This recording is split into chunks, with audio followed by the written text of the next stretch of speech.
¿Qué tal, señores? ¿Cómo están? Y señoritas, espero que todos se encuentren bien, muchachos. Hoy una nueva reacción a historias de terror o paranormal de militares, ¿listo? Un video que me recomendaron, me lo enviaron ustedes, muchachos. Vamos a verlo con ustedes, a ver qué tal. No he visto todavía la historia porque me gusta verla con ustedes para reaccionar a ver qué tal creíbles bajo lo que yo llegué a vivir dentro de la institución militar pueden ser ciertas. Historias bastante interesantes, muchachos. Así que vamos a arrancar de una vez, comandos. Pero si son nuevos aquí, si es la primera vez que ven este video, suscríbanse al canal, compártanlo, dejen el like. Y en mis videos antiguos o en videos anteriores tengo historias que me sucedieron a mí personalmente para que la vayan y las vean. ¿Listo, muchachos? Así que arranquemos de una vez, comandos.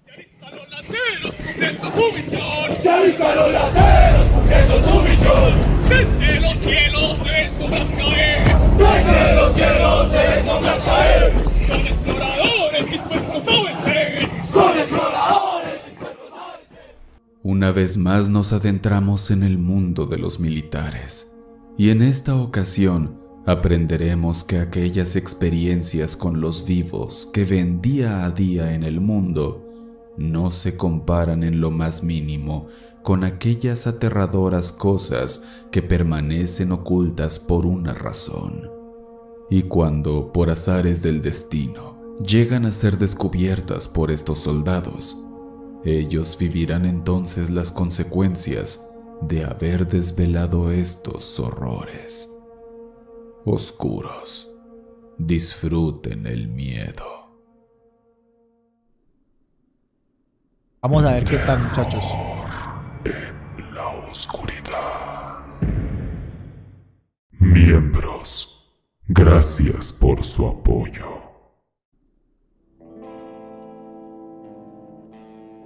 Los pasajeros.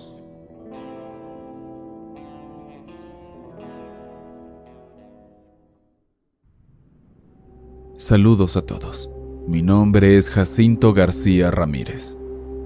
Mi experiencia sucede durante un retén al que fuimos enviados para revisar los autos que pasaran y, en caso de haber algún acto sospechoso, proceder según el protocolo. La carretera en la que estábamos era de una sola vía y no era muy transitada. A eso de las 4 de la tarde, vimos a lo lejos que se acercaba un camión de carga de automóviles, de esos que sirven para llevar autos desde las fábricas a los concesionarios, o a veces que simplemente transportan carros que han sido tan dañados que ya no pueden andar. Le hicimos la señal para que se detuviera, y lo hizo. El proceso es dividirnos. Mientras uno habla con el conductor, otros dos revisan el transporte para encontrar algo que no deba estar ahí. Uno va por la derecha y el otro por la izquierda. Yo fui el que platicó con el hombre. Me acerqué a su ventana y él bajó el vidrio. Se veía tranquilo. Me contó a dónde se dirigía y de dónde provenía. Y mientras esa charla tomaba lugar, escuché el grito desesperado de uno de mis compañeros que había ido a investigar por la izquierda los autos que cargaba el camión. Desde allá empezó a decirme con voz alta que había cadáveres en los autos y llegó corriendo con el arma apuntando al chofer. Como un acto reflejo quité el seguro a mi fusil y lo apunté también al hombre, ahora ordenándole con firmeza que se bajara del vehículo. El señor estaba asustadísimo. Aseguraba que no entendía qué estaba pasando. Bajó con lentitud y le obligamos a tenderse en el piso con las manos en la nuca. El compañero que estaba checando por el lado derecho también llegó corriendo alterado. Empezamos a hacer llamadas por radio para reportar el incidente, y mientras empezábamos a comunicarnos, me dio por ir a ver con mis propios ojos los cadáveres que mis compañeros aseguraban haber visto. Con mi linterna iluminé el interior de los autos que se veían más destrozados que nada, como si hubieran tenido un accidente muy fuerte. Y muchachos, a mí me llegó a pasar algo muy parecido en Medellín. Yo trabajé en tránsito en Medellín y ahorita al final de la historia se los cuento. Pero ahí dentro yo no vi nada. Desde la distancia le pregunté dónde estaban y me dijo que estaban en los asientos, ahí sentados como si nada. Volví a echar un ojo, pero de nuevo no vi nada. Corrí de regreso y le dije eso mismo, que los autos estaban vacíos. Sin creerme, mi compañero volvió a ir a ver, y casi se le cae la mandíbula al suelo al darse cuenta de que efectivamente ahí no había nada. Revisamos a profundidad cada uno de los autos, pero confirmamos que estaban todos vacíos. Levantamos al hombre, le pedimos disculpas y lo dejamos ir.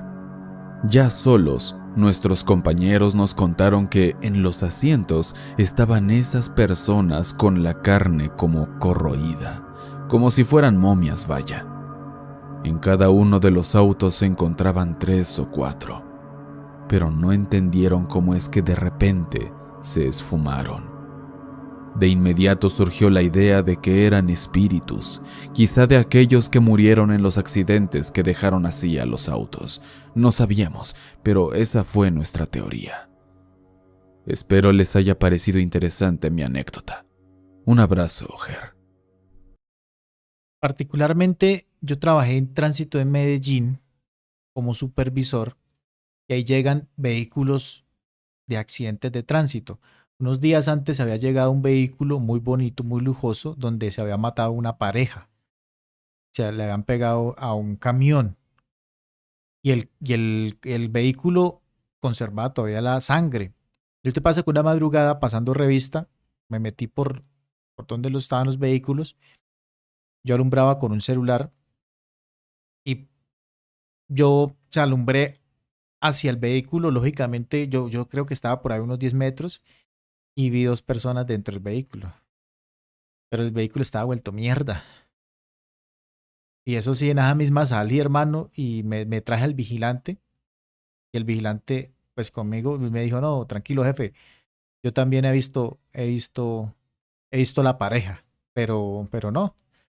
Porque fue un accidente muy trágico, desafortunadamente, muchachos. Fue una pareja, un hombre y una mujer, que murieron así, pero me llegó a pasar. Vamos a ver la otra historia. ¿Qué tal? El hombre árbol.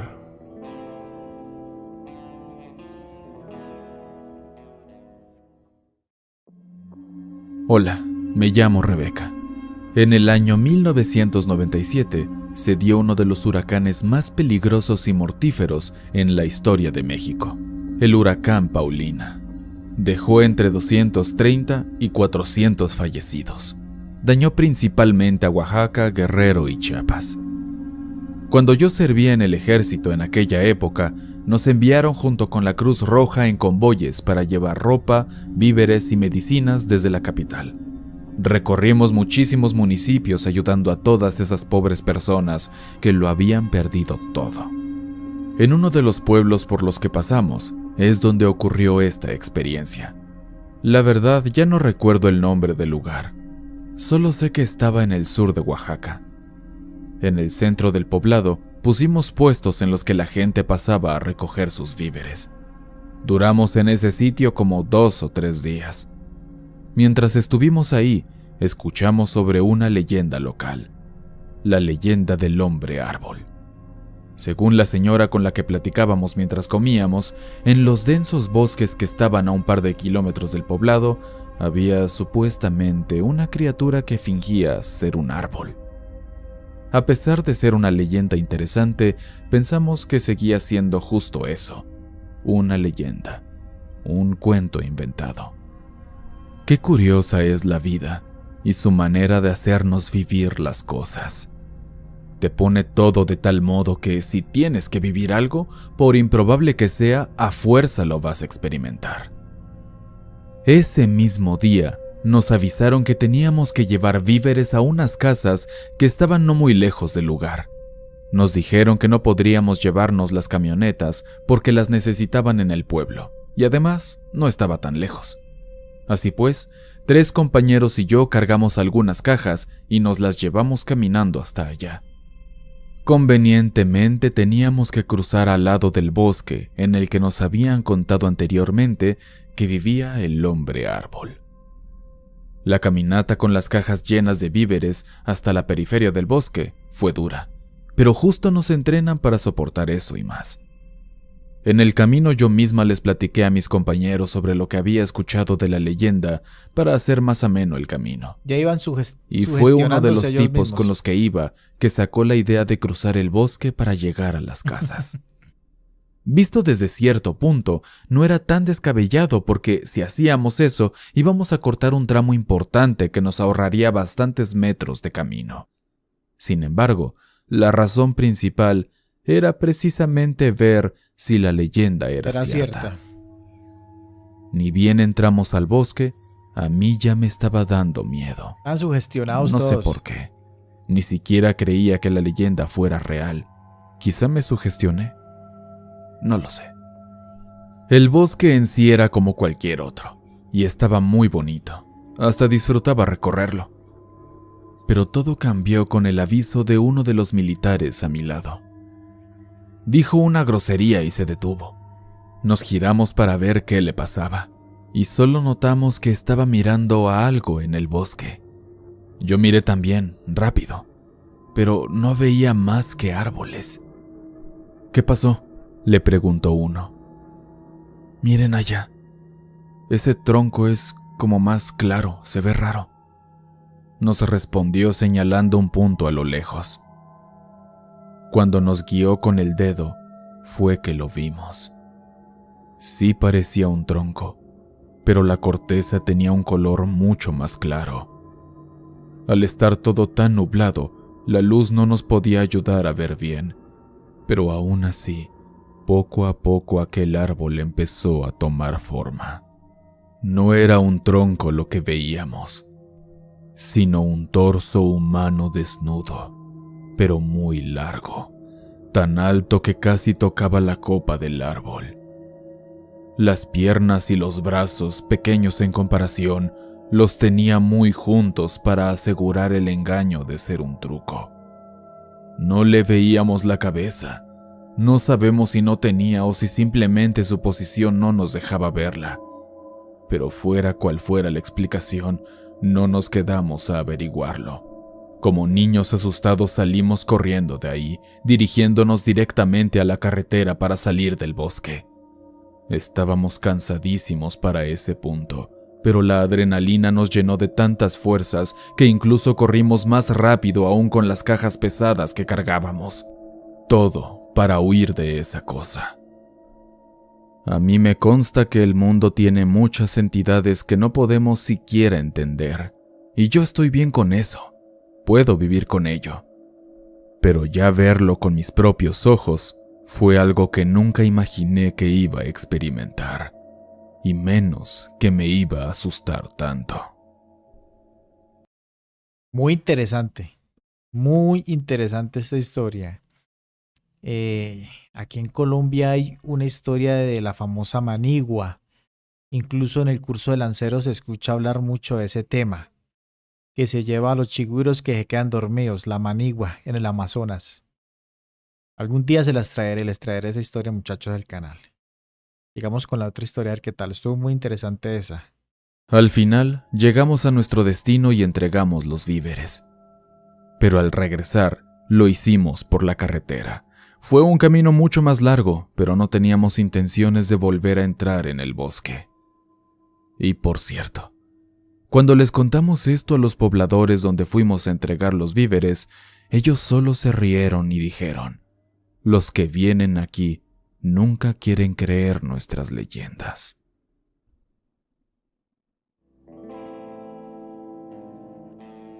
Salieron de la oscuridad.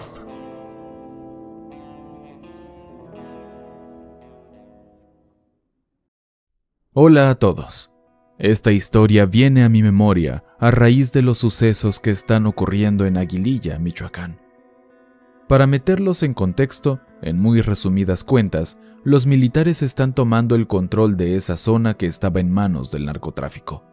Llegaron en convoyes, y casi como si fuera una guerra, se afianzaron en la zona para protegerla. Mi papá era un militar que murió hace ya algunos años justamente en uno de estos operativos en el municipio de Tecomán, en Colima.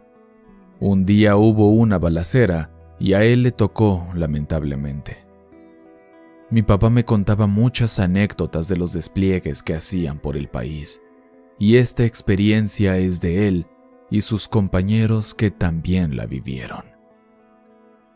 Dice que se encontraba él y otras 5 unidades en las afueras del municipio. Creo que vigilaban la zona o algo así. El punto es que no podían moverse de ahí y nadie tenía permitido entrar. Tenían órdenes de que cualquiera que lo intentara debía ser abatido. Ya había anochecido, y dice mi papá que mientras se encontraban parados platicando, vieron a una persona salir de entre la oscuridad del campo y comenzó a acercarse. Era un señor de unos 50 años con chamarra de cuero café y debajo una camisa blanca.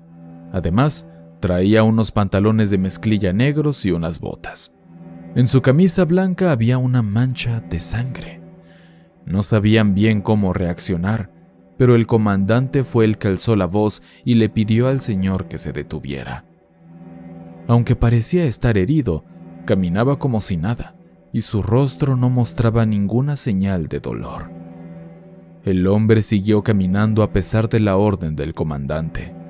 Él gritó más fuerte para que se parara, pero el señor, con paso lento, seguía andando hasta ellos. Después, otro soldado le gritó al comandante que alguien más se acercaba. Era ahora una mujer a la que le faltaba un brazo.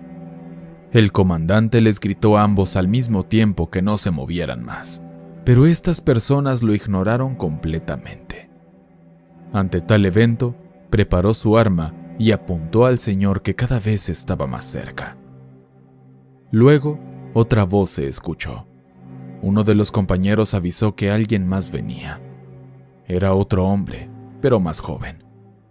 El comandante ordenó que se prepararan y apuntaran a los civiles.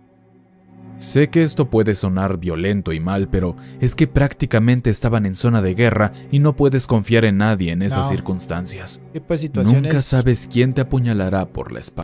ese tipo de situaciones, lógicamente, cualquier persona que se acerque es enemigo, o sea, y menos si usted le da la orden y no se detiene, pues lógicamente uno intuye que puede venir a cometer, no sé, trae explosivos o algo, o sea, o lo quieren entretener a uno para poder así atacar por otro sector, ¿no? El comandante disparó una ráfaga de advertencia, pero las personas que venían no se asustaron siquiera. Otras 3 gentes aparecieron desde la oscuridad de la noche y fue cuando los militares se pusieron histéricos. Y es aquí cuando una psicosis masiva empezó a afectarlos. Mi papá cuenta desde su experiencia que de pronto, cuando él parpadeaba, la persona a la que estaba mirando desaparecía y otra diferente se materializaba en otra parte de su visión. Y cuando miraba a esa otra persona y parpadeaba, desaparecía también para ahora entrar a su vista otro civil. Dice que aquel fenómeno duró apenas unos segundos que parecieron eternos y que al final, así como vinieron, entre más parpadeabas, más desaparecían hasta esfumarse todos por completo. Ninguno de los presentes podía creer lo que vivieron, pero afortunadamente no hubo ningún herido real. Como esta, hay otras historias que mi papá me contaba, así que espero que me dejes compartirte otra en un futuro. Muchas gracias por su atención. Esa es interesante. A mí alguna vez un sargento me llegó a contar algo muy parecido, pero que era una señora que venía con 2 bolsas. Ellos iban en la noche haciendo una patrulla por un barrio de una ciudad y a lo lejos vieron una señora que venía con 2 bolsas. Lógicamente, pues ellos se alarmaron, se detuvieron y esperaron que la señora siguiera con las 2 bolsas. Y él dice que un momento a otro parpadeó, o sea, como que parpadeó, volteó la mirada y volvió a mirar para el frente donde estaba la señora y ya había desaparecido. Todos los soldados quedaron como locos. ¿Qué pasó? Y lógica, pero sí estaban las dos bolsas. Sí, sí estaban las dos bolsas. Entonces dijeron, uy, marica, no sé, un explosivo nos dejaron acá botados. Entonces el man pues se detuvo, puso el equipo de seguridad pues para registrar las bolsas y cuando pudieron llegar a las bolsas, cuando abrieron las bolsas tenían vísceras, eran vísceras de animales. No sabe qué, pues dijo, puede ser digo, de cerdo, de res o algunos de perro, no sé, pero eran vísceras. Las dos bolsas llenas de vísceras. Cuando eran las bolsas, pues lógicamente el olor feo y ellos decidieron retirarse del sector. Pero muy parecida a esta, ¿no? Con la de los esas personas que se le aparecían a los soldados, ¿no? Bueno, señores, espero les haya gustado este reacción. Estuvo muy entretenida las historias, estuvieron bastante con mucho suspenso, podríamos decirlo. No sé, muchas veces este tipo de historias lo dejan pensando a uno, ¿no? Y más si uno las vive en su momento. En el mundo hay tantas cosas extrañas, muchachos, que uno no sabe muchas veces ni siquiera qué creer, comando. Espero les haya gustado el video, ya saben, si son nuevos en el canal, dejen el like, compártanlo. Si quieren que hagamos alguna otra reacción sobre este tema, déjenme en el videito que con mucho gusto lo estaremos viendo, señores. Así que nos estamos viendo yendo en una próxima reacción, comandos.